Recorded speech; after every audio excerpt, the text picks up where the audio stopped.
Feel हो जाए, मतलब कभी एग्जॉस्टेड लगे। तो अब 3 साल से एक ही चीज कर रहे हैं। सब ड्रॉपर्स समझ समझ रहे होंगे मैं क्या बोल रहा हूँ। तो बीच में ऐसा होता है कि यार बुक खोल के भी देख के मतलब ऐसा लगता है कि अरे यार ये कितनी बार देखा है, थक गए देख देख के एक ही चीज। तो उस केस में कैसे ठीक करें? और किसी के मन में कोई सवाल है या यही सवाल है? तो यही पूछना था मुझे भी। अच्छा, ओके। देखो, जो लोग 3 साल से एक ही चीज कर रहे हैं, तुम सोचो, मैं तो 25 साल से एक ही चीज कर रहा हूँ। मुझे तो और बोर हो जाना चाहिए था। लेकिन हमें तो पैसे भी तो नहीं मिल रहे। हाँ जी। सर हमें पैसे पैसे भी भी तो तो नहीं नहीं मिल मिल रहे। रहे। फिर ये अपना गुजराती दिमाग लगा रहा है हर चीज में।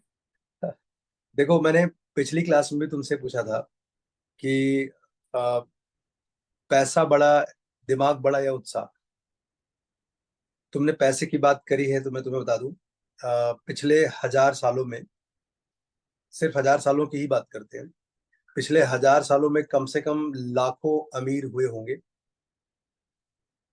उनकी पीढ़ियां भी जिंदा होंगी। आ, पता नहीं सही है या नहीं है, बट कुछ दिन पहले हैदराबाद में किसी नवाब के खानदान से कोई एक बंदा था जो रिक्शा चला रहा था। मतलब अगर मैं उसे सच भी मान लूं तो लगभग 8-10 पीढ़ी के बाद का यही सिलसिला है। कुछ लोग जयपुर में अपने आप को राम के डिसेंडेंट मानते हैं। अगर उन्हें भी सही मान लूं तो they are not, you know, उतने इन्फ्लुएंशियल नहीं रहे। मेरा कहना यह है कि इतने अमीर लोग पिछले 1000 सालों में थे, हमें किसी का भी नाम नहीं पता। हम सिर्फ, न्यूटन हमारी बुआ का लड़का नहीं है, या आइंस्टाइन, या जिस भी साइंटिस्ट का नाम लो जिससे तुम्हें कुछ सीखने को मिला है, पैसा नहीं, सीखने को। तो कोर में अगर ध्यान से देखो तो as a human, as a individual, तुम्हारी जो इच्छा है वो पैसा कमाने की कोर में नहीं है। जैसे जो बातें मैं कह रहा हूं, इसके लिए तुम अभी थोड़ी देर के लिए अगर किसी दूसरे प्लानिट पर चले जाओ जहां मौसा फूफा ना मिले, और तब पूछा जाए कि तुम इंजीनियरिंग अपना लाइफस्टाइल बनाने के लिए करना चाहते हो या कुछ सीखने के लिए करना चाहते हो, आई एम श्योर तुम्हारे आंसर अलग है। तो यहाँ पर हम सब में से ऑड मैन आउट नहीं बनना चाहते हैं। सब लोग पैसा कमाना चाहते हैं, हम भी पैसा कमाना चाहते हैं। तो लेकिन याद रखो कि तुम अपने दादा के दादा को भी नहीं जानते, क्योंकि उन्होंने कोई ऐसी चीज शायद ना बताई हो जिससे आने वाले जनरेशन में कुछ बड़ा इम्पैक्ट आया। इसका ये मतलब नहीं कि दादा के दादा का असर तुम पर नहीं है। तुम्हारी शक्ल, तुम्हारी आंखें, तुम्हारे शरीर के बहुत सारे हिस्से उनके जैसे मैच करते हैं। तो उन्होंने अपनी याद, अपनी छाप छोड़ी है तुम पर, लेकिन तुम्हारे इस लर्निंग में न्यूटन या आइंस्टाइन बन करके नहीं रहे, इसलिए तुम उनको नहीं याद कर पाए। अदरवाइज 500 साल पहले शिवाजी महाराज या किसी भी रेवोल्यूशनरी का नाम लो, हम लोग आज भी उनको पूछते हैं और जानते हैं, बहुत अच्छे से जानते हैं, क्योंकि उनकी वजह से आने वाली जनरेशन में तुम्हारे लर्निंग में कुछ ना कुछ बढ़िया इम्पैक्ट आएगा। तो अगर आप उत्साह और दिमाग में पूछोगे तो मैं उत्साह चूज करूंगा। पैसे और दिमाग में तो मतलब क्वेश्चन ही गलत है। अगर मैं बहुत सारा पैसा कमा कर अपने बच्चों के लिए छोड़ के जाऊंगा तो वो मुझे याद करेंगे, इसलिए छोड़ के जाऊंगा। ये ये आई थिंक ये करेक्शन अभी इन सभी एग्जांपल्स के बाद आ जाना चाहिए। राइट, मैं बहुत सारे ऐसे देश में बहुत सारे ऐसे बच्चों को देख रहा हूँ जिनके पेरेंट्स बहुत बहुत पैसे वाले थे, पॉलिटिक्स में थे, लेकिन आज वो हर दूसरी लाइन पे हंसी के पात्र होते हैं। ना वो खुद को देख पा रहे हैं, ना ही वो अपने पेरेंट्स को थैंक यू बोल पा रहे हैं। तो जो 3 साल से ड्रॉपर बच्चे पढ़ रहे हैं या 2 साल से कोई 12th वाला बच्चा पढ़ रहा है, उसमें उत्साह ढूंढना होगा उसे। और उत्साह जो होगा ना, ये जैसे अगर मैं तुमसे कहूँ लॉन्ग ड्राइव पे चलते हैं, और तुम लॉन्ग ड्राइव पे साइकिल से जाने की कोशिश करते हो, तो 2-4 दिन में तुम्हारा उत्साह खत्म हो जाएगा। तुम्हें उसे अगर मतलब हमेशा हर रोज एडवेंचरस और नया बनाना है, तो तुम्हें उसके लिए नए नए उपाय ढूंढने होंगे। कभी साइकिल से चले गए, कभी थार से चले गए, कभी लैम्बोर्गिनी से चले गए। Just metaphorically I am saying, आप अपने पेरेंट पर इसका प्रेशर बनाना चालू मत कर दो। आपको सेम सब्जेक्ट को बनाए रखने के लिए आपको उनकी कैटेगरीज बढ़िया सेट करनी होगी। आपको छोटे छोटे नोट्स, बुलेट पॉइंट्स, की पॉइंट्स, स्केच पेन यूज करना होगा। आप मतलब ऑडियो नोट्स बना सकते हो। कुछ ऐसे तरीके अपनाने पड़ेंगे जो तुम पहले नहीं करते थे। सेम चीज, it's like same wine in different bottle. आपको पैकेजिंग ठीक करनी होगी, इससे आपका थोड़ा उत्साह बना रहेगा। हम लोग वीकली टास्क क्यों कर रहे हैं? अगर मैं सिंपली आपको बोलता कि भाई साहब ये चैप्टर का ये वाला पार्ट करना है, it will sound very boring. Be divided in segments. In coming future, same thing will be doing but differently. Will be doing as a guaranteed questions. हर साल करते हैं कि अब हम लोग जो जेई में बहुत 100% श्योर है कि ये क्वेश्चन आएगा मेंस में, वो वाले करेंगे। इन्हीं चैप्टर से ढूंढेंगे जो तुमको अभी आज हाईलाइट कर रहा था ना। तुम भूल जाओगे, मुझे याद रहेगा। तो हम लोग गारंटीड क्वेश्चंस के फॉर्मेट में करेंगे। तो बेसिकली अगर मैं सिर्फ मैथ्स पढ़ा दूं, बहुत ही बोरिंग होगा। और वैसे इसे यूनेस्को की तरफ से भी boring subject of the universe मिला ही है। तो आप सेम चीज को इंटरेस्टिंग अगर बनाना चाहते हो, तो आपको ना उसमें उत्साह ऐड करना पड़ेगा, पैसा नहीं। हो सकता है कुछ लोगों के लिए पैसा उत्साह हो, मोटा भाई, लेकिन उत्साह कैसे ऐड करोगे? उत्साह ऐड करो कि रिजल्ट डे के दिन तुम्हारा रिएक्शन तुम्हारे पेरेंट के सामने कैसा होगा। Right, first year first day college, जब पहली बार तुम्हारा कदम उस दहलीज को क्रॉस करेगा, कैसा महसूस होगा? पहली बार वहां तुम किसी कल्चरल फेस्ट में पार्टिसिपेट कर रहे होगे, कैसा महसूस होगा? पहली बार तुमसे कोई मिलने आएगा आफ्टर दैट और तुमसे पूछेगा कि भैया दीदी कैसे तैयारी करते हैं, कैसा महसूस होगा? पहली बार तुम अपने पेरेंट्स को अपने बारे में बताते हुए सुनोगे, कैसा महसूस होगा? तो ये छोटे छोटे इमोशनल उत्साह है। दूसरा, मेरा अभी सबसे बढ़िया वाला दोस्त मिलना बाकी है, जिससे मिलने के बाद मेरा नजर और नजरिया बदल जाएगा। मैं इंजीनियरिंग क्यों करना चाहता हूँ, मैं इंजीनियरिंग में और क्या करना चाहता हूँ, इस क्वेश्चन का आंसर मुझे किसी किताब टीचर से नहीं मिला अब तक। वो देख, वो दरवाजे खोलने में हेल्प करेगा, जिससे मुझे फ्यूचर में क्या करना है पता चल जाएगा। अभी तुम्हारे पास इसका आंसर नहीं है कि तुम्हें फ्यूचर में क्या करना है। और कुछ लोग इस सिचुएशन में आकर के थोड़े डरेंगे भी, रोएंगे भी। उनको किसी की छोटी बात बुरी लग सकती है। जैसे अगर तुम्हारा कोई फैमिली डॉक्टर बोल दे कि मुझे तुम्हारे पिंपल्स कैंसरस लग रहे हैं, मतलब तुम उसकी बात मानो या ना मानो, इग्नोर तो नहीं करने वाले। You are going to have second opinion. तो ये तो हो गया तुम्हारे हेल्थ इश्यूज पे। लेकिन अगर कोई पेरेंट या कोई, ऑब्वियसली पेरेंट, अगर बोल दे कि तुम्हारी पढ़ाई में वो बात नहीं है, सीरियसनेस नहीं है, तो तुम्हें अपने अच्छे काम करते हुए भी डाउट हो जाएगा, क्योंकि किसी ने डाउट रेज कर दिया। और डाउट रेज कर दिया, ये तुम्हारे, ये भी एक टेस्ट है ना। तुम्हारे काम को चैलेंज कर दिया, तुम्हारे एक्शंस को ही क्वेश्चंस कर दिया। अब तुम इस कंफ्यूज्ड माइंडसेट के साथ बढ़िया से बढ़िया चीज करोगे, उसका इम्पैक्ट नेगेटिव ही आने वाला। और तुम शायद इसे ऐसे भी देखना चालू कर दोगे कि इतना कम टाइम में मैं क्या करूंगा या क्या कर लूंगी। और ये टाइम कम सिर्फ आज के लिए नहीं है, ये 1.5 साल बाद, 2 साल पहले भी यही आंसर के साथ आता, क्योंकि वो स्टेटमेंट 1 है और इसका स्टेटमेंट 2 यही है। इतने कम टाइम में क्या होगा? मतलब जब भी आपको अपने ऊपर डाउट होगा ना, तो आप अपने आसपास अवेलेबल सारी चीजों को क्वेश्चन करने लगो। कि मेरे पास तो इस सब्जेक्ट में कोई रिसोर्स नहीं है या टाइम बहुत कम है, मतलब you will always find 10,000 reason to justify why they are correct.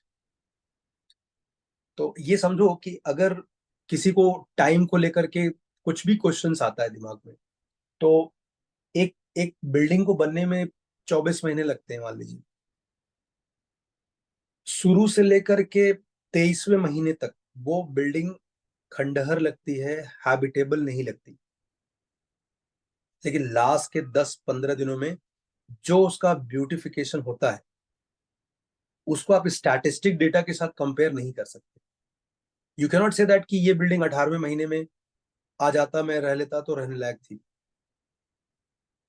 तो ये जो लास्ट का 10 दिन 5 दिन होता है ना, ये पूरे 24 महीने के टेन्योर से कंपेयर ही नहीं कर सकते, बिकॉज वो जैसे बड़े से बर्तन में तुम दूध उबाल रहे हो, लास्ट में बहुत थोड़ा सा बचता है, बट कीमत में कोई कमी नहीं होती उसके। तो ये जो पढ़ पढ़ करके आप लोग एक जगह सारे प्रॉब्लम्स को इकट्ठा किए हो, इसमें से मैं कहाँ कमजोर हूं ये ढूंढना उतना टाइम टेकिंग नहीं होगा,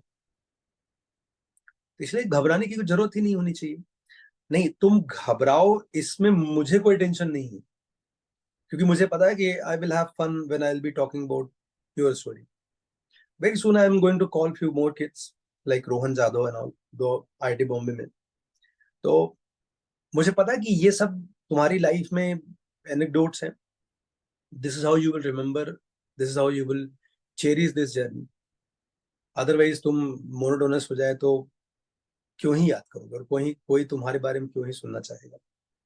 सो अभी लगे रहो, घबराना बिल्कुल नहीं चाहिए, बस अपने काम को रिसाइकल करो।